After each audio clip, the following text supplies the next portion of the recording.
Les seigneurs négligeaient ou avaient négligé de bâtir en ce pays de la Nouvelle-France des moulins banaux nécessaires pour la subsistance des habitants. En juin 1686, afin de forcer la main aux seigneurs délinquants, le roi, par son conseil, leur intima par un ordre de faire construire des moulins banaux dans le temps d'une année après la publication du présent arrêt. En cas de désobéissance, tout habitant de quelque qualité et de quelque condition qu'il soit pouvait ériger de tels moulins, se voyant attribuer le droit de banalité.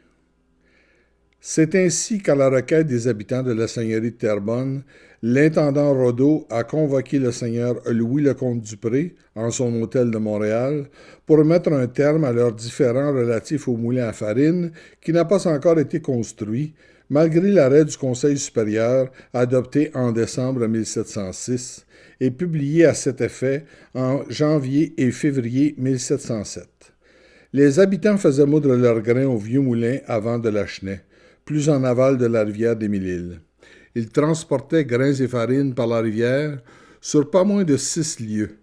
La remontée n'était pas aisée, considérant les hautes herbes et les rapides qui forçaient le halage des barques à fond plat ou pire, le transbordement des poches de farine.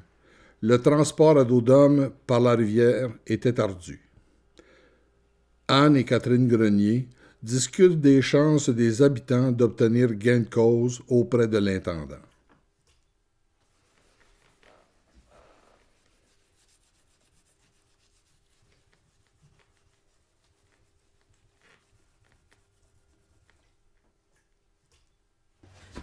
Catherine! Catherine! Anne, qu'est-ce que tu fais ici? C'est-tu par rapport au petit? Non, pas d'inquiétude. Les enfants vont bien. Pourquoi c'est fait que t'es pressée de même de bord? C'est pas dans ton habitude d'arriver en coup de vent comme ça. T'es plutôt au train de la patte de coutume. Arrête de m'étriver. Non, je me fais du souci pour nos hommes. Ils sont partis en barque hier matin au lever du soleil. Depuis, pas de nouvelles. Même la mère Richard s'inquiète de son genre. Ben voyons, ma sœur. C'est pas la première fois que nos hommes vont à Montréal.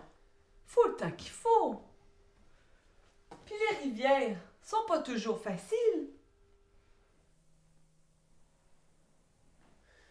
Je sais bien qu'il fait beau depuis 2-3 jours, mais t'y connais. Ils ont dû arrêter festoyer quelque part. Festoyer? Je te trouve bien optimiste, ma sœur. Tu penses vraiment que l'intendant Rodeau va entendre raison et consentir aux demandes de pauvres petits paysans comme nous?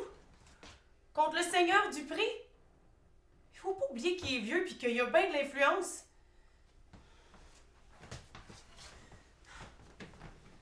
C'est ce que pense Pierre.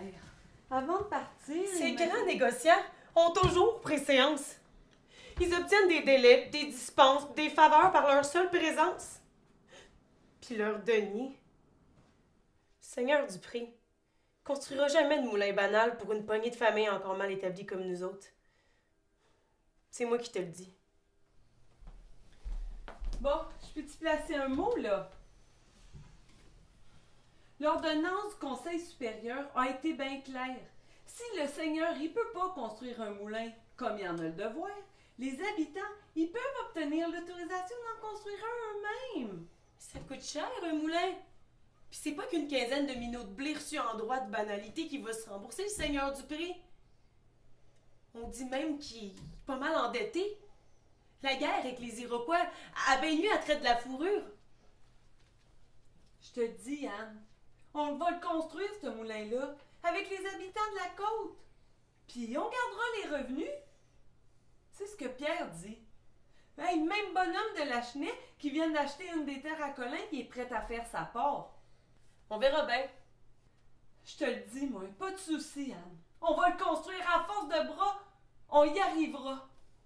Étienne Charles, les frères Colin, Cantara, Robin dit Lapointe, Paris dit Jolicoeur, ton Pierre, sont tous bien vaillants pis bien débrouillards, ces hommes-là. Crée-moi, on va l'avoir, notre moulin. Fini les voyages à la Chenet. Fini le vieux moulin avant. Je te dis. T'en démords pas, toi. Ben, c'est nos hommes qui départageront de ça à leur retour. C'est ça. À voyure, là. Envoyeur. Puis fais-toi-en donc pas, là.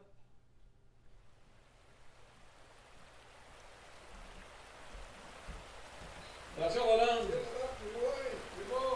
On voit devant l'attaché! Apporte les rangs! On est dans le fond! Catherine! C'est nos hommes qui reviennent!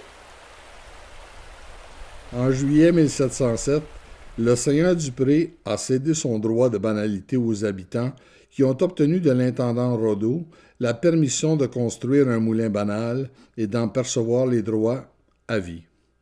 Mais, 7 ans plus tard, en 1714, aucun moulin n'avait été construit.